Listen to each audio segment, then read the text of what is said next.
नमस्कार दोस्तों, स्वागत है आपका मेरे YouTube चैनल बैंकिंग फैक्ट्री पर।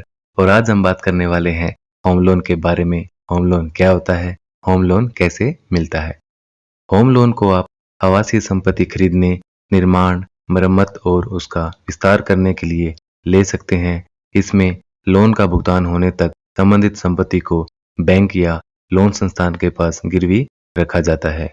होम लोन की ब्याज दरें 6.5% से शुरू होती हैं।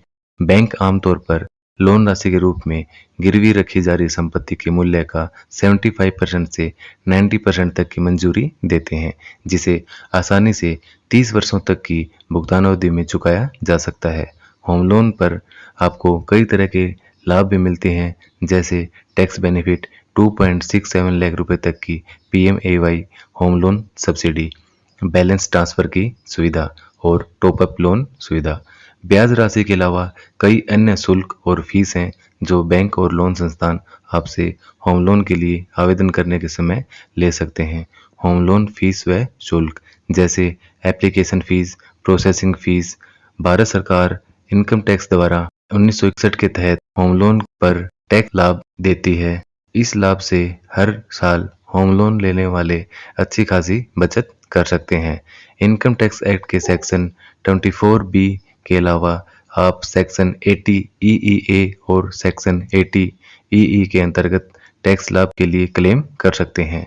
होम लोन की योग्यता शर्तें: आवेदक को भारतीय निवासी, अनिवासी भारतीय और भारतीय मूल का व्यक्ति होना चाहिए। क्रेडिट स्कोर 750 या उससे अधिक हो। आयु सीमा 18 से 70 वर्ष के बीच हो। कार्य अनुभव कम से कम 2 वर्ष। नौकरी पेशा के लिए बिजनेस कितना पुराना है? कम से कम 3 वर्ष। स्वरोजगार के लिए न्यूनतम वेतन कम से कम 25,000 रुपये प्रति माह होना चाहिए। ये सीमा लोन संस्थानों में अलग अलग भी हो सकती है।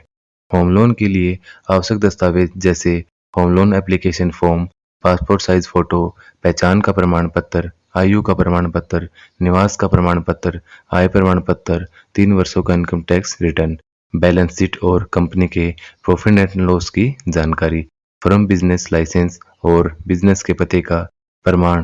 प्रॉपर्टी से संबंधित दस्तावेजों में आपको लोन देने वाला संस्थान अतिरिक्त दस्तावेज भी मांग सकता है।